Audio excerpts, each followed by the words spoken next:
all have very busy lives, so thank you very much for taking the time to come learn more about sleep and why it's so important for all of us. And my mission in life is giving parents the sleep of their dreams.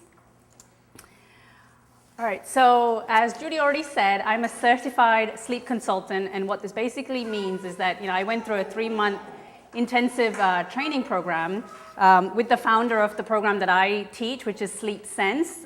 She's helped over 30,000 people worldwide with her program. And I was personally trained by her 3 days in person in Florida, and then 3 months after that I had coaching, mentoring. I had to help real clients with her coaching in order to graduate. So I've been doing it for 6 months now, and I love it. And I named my company Sound Sleepers because I want to create little sound sleepers all over the world. And again, as Judy mentioned, I'm the mother of a 2.5-year-old boy who, thanks to Sleep Sense, sleeps like a dream. He sleeps about 11 hours at night and he still takes a 2-hour nap. And I think we're getting close to the time where he's getting ready to drop the nap. So when that day happens, I will actually cry. And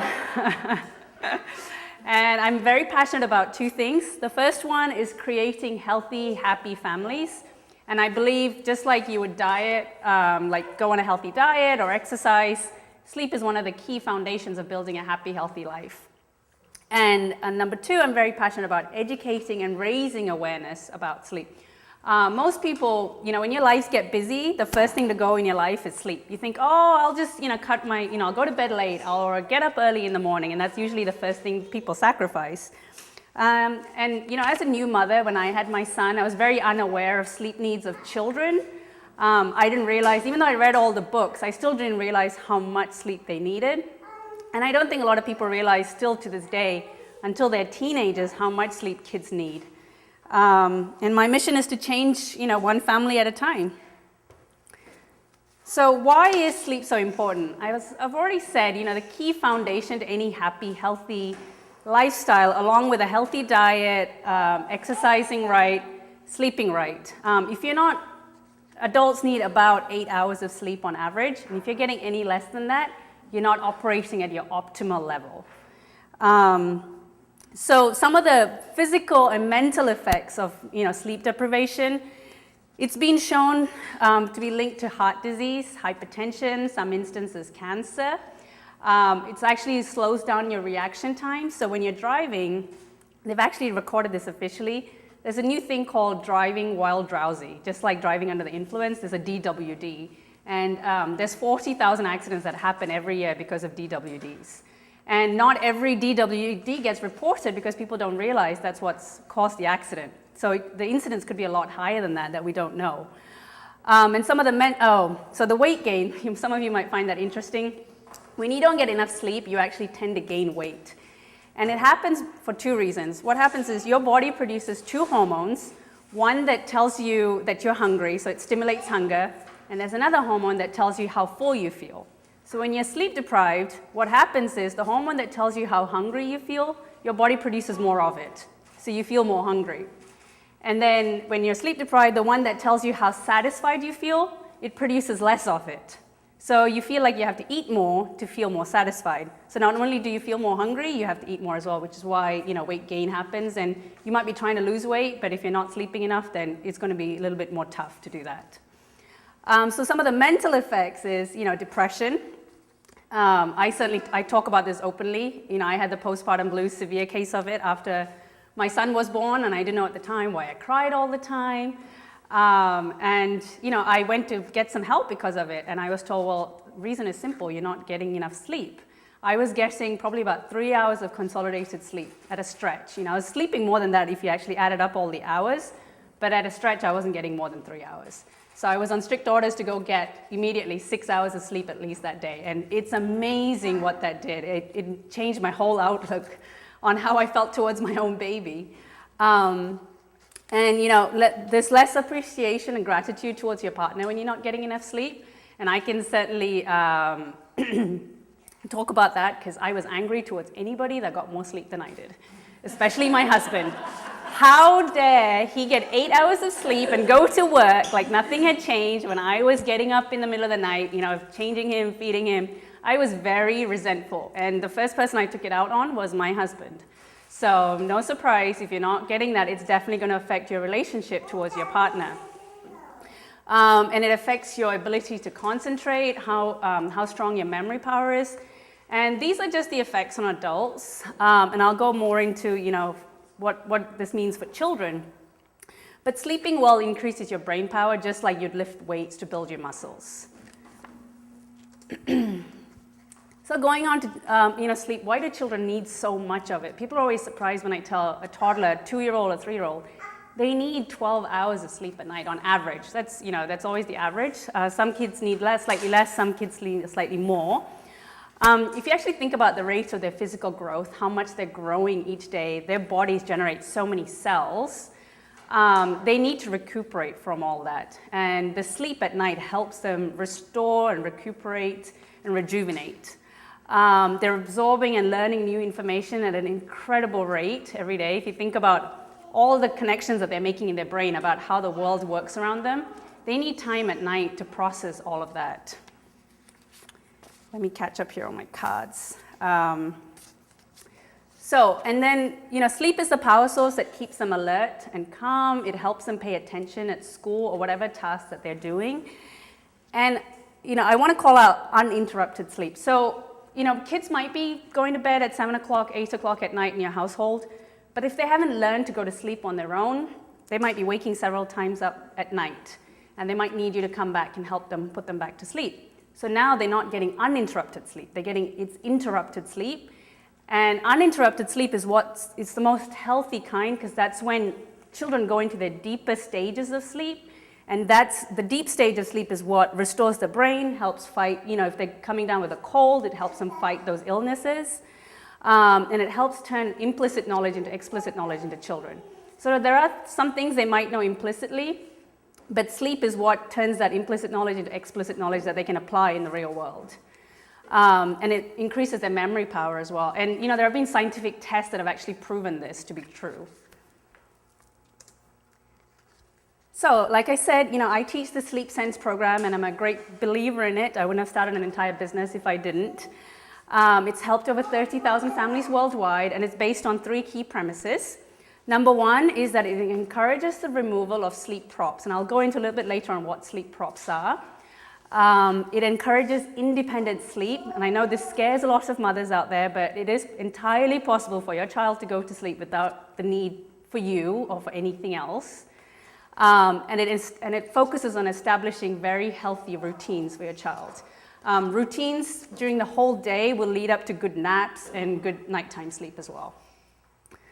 So now the reason you're all here, to get all your free tips on what you can do to go help your child tonight. So the first one is an early bedtime. I love this quote. "A child wears his fatigue like a suit of itchy, ill-fitting clothing. Putting him to bed with authority and affection may be likened to helping him out of the unbearably uncomfortable outfit and into a pair of well-worn pajamas." So I had a client once with a toddler, and when we first get started, the consultation is always about finding out what is currently going on with your child. And so this was a 3-year-old boy, and she said, well, we start getting ready for about 8:30 at night. We go through his routine, and 9 o'clock we put him down, but it just takes him to like 10:30 to fall asleep. I don't know what to do. And I said, okay, well, your first issue is that he's going to bed too late. You need to put him to bed at 7:30. And she looked at me like I'd grown 2 heads. She was like, he won't even go down at night. If I put him down at 8:30, how do you expect him to go to sleep at 7:30? What happens is an early bedtime ensures that children don't catch their second wind. Once you miss that bedtime window, they're going to get that little extra bout of energy, and they're going to run around, and that's when you're looking at them thinking, they don't look tired at all, but they're actually tired and they're hyperactive. So an early bedtime, overtiredness is your worst enemy. When your child is overtired, they will fight you, they will bite you, they will kick you, and you'd wish that you'd put them to bed a little bit earlier. Pick a bedtime between 6 p.m. and 8 p.m. for your children. It really depends on their ages. It also depends on when their last nap of the day was. My son goes to bed at 7:30. That's on the dot, lights out. And any time I've missed that window, I've always regretted it.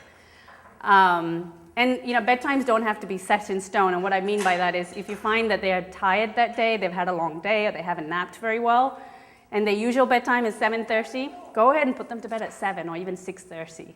That is so much better than waiting till 7:30 when it's their normal bedtime.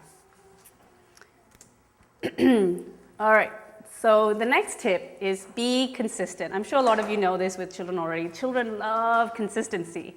Love, love, love it. And the same goes for bedtime as well.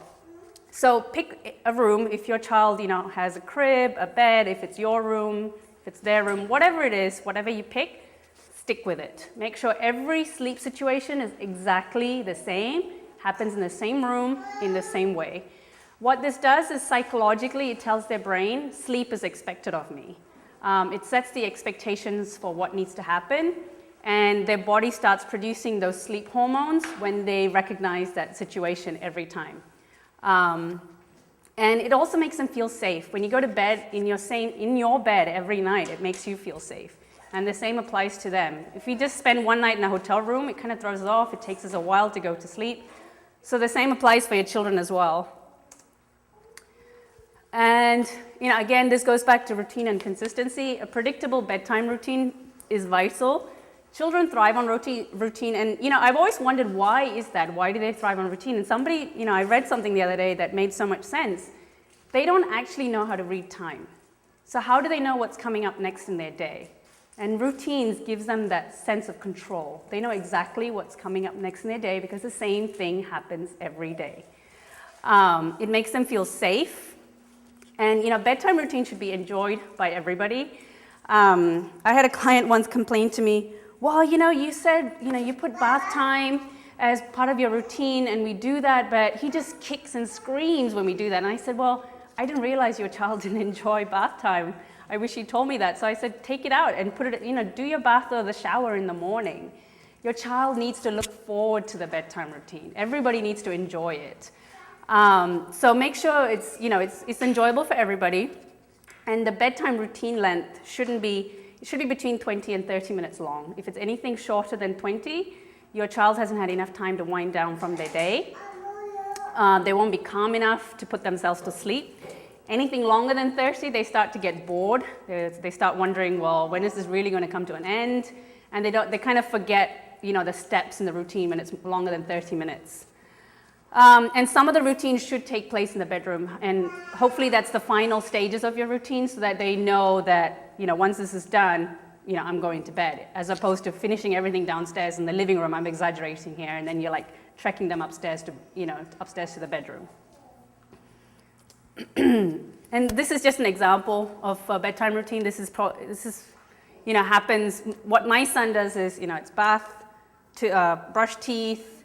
Then we get into PJs. It's usually 1 or 2 books. We sing Twinkle, Twinkle, Little Star, and then it's lights out. And he's such a stickler for routine. If I forget to do something or something's out of place or out of order, he'll remind me. He doesn't like it. That's how much of a stickler to routine is. Some might call it OCD, but I think that's just, kids, they love routines that much. And then this is the part that's going to scare people. You put them in bed wide awake. Not drowsy, not half asleep, wide awake. And the goal here is for them to fall asleep independently. And I mentioned sleep props before, and you can call it a sleep crutch, a prop, and it's external stimuli that your child thinks that they need to fall asleep. So some of the most common sleep props are pacifiers, being breastfed to sleep, driving around, like being sat in a car seat or going for a car ride, being pushed in a stroller, being rocked or patted to sleep. These are some of the most common ones, and a sleep crutch can be the parent itself, the mother itself or the dad itself. I had a client who had to lay in the room, not next to the baby, not next to her son, but she had to be in the room physically for almost an hour to an hour and a half every night, just singing and talking, and I would say an hour and a half, and she goes, some days I didn't even know whether I was talking anymore or singing anymore. He just needed to hear her voice constantly until he fell asleep. If you can imagine how exhausting that is. So those are some, props that you might not think of. I had another client whose child needed his mother's hair. Like he just needed to, rub it constantly in order to fall asleep. So what happens with sleep props is, okay, that's fine. Bedtime routine is over. They've put themselves to sleep using all these props. So now they wake up in the middle of the night. Everybody wakes up in the middle of the night, including adults. But we all know how to put ourselves back to sleep, and you don't even realize half the time that you've woken up because we fall asleep independently. But for children, what happens is they need those exact same environment to go back to sleep. So if they are used to rubbing their mother's hair, well, now I'm awake, 2 a.m. in the middle of the night. I have no idea how to go back to sleep. I need my mom's hair again. So up goes mom, up the stairs, and the same situation needs to be recreated, which is why it's crucial that children need to learn some self-soothing strategies without any of that external stimuli. So now they've kind of learned to fall asleep independently. So what happens in the middle of the night when they wake up? And you might have a child that is a newborn or very young, an infant that still needs to be fed in the middle of the night. And I come across this, and the parent's like, well, I breastfeed them at night. What am I supposed to do? I said, that's perfectly fine. Try to keep them awake, not like stimulate them wildly, but talk to them quietly. Maybe rub their feet, tickle their hands. Just make sure they're not completely knocked out while they are being breastfed. And then before you put them back into bed, change their diaper. That breaks the cycle between being breastfed and falling asleep. So they break that association.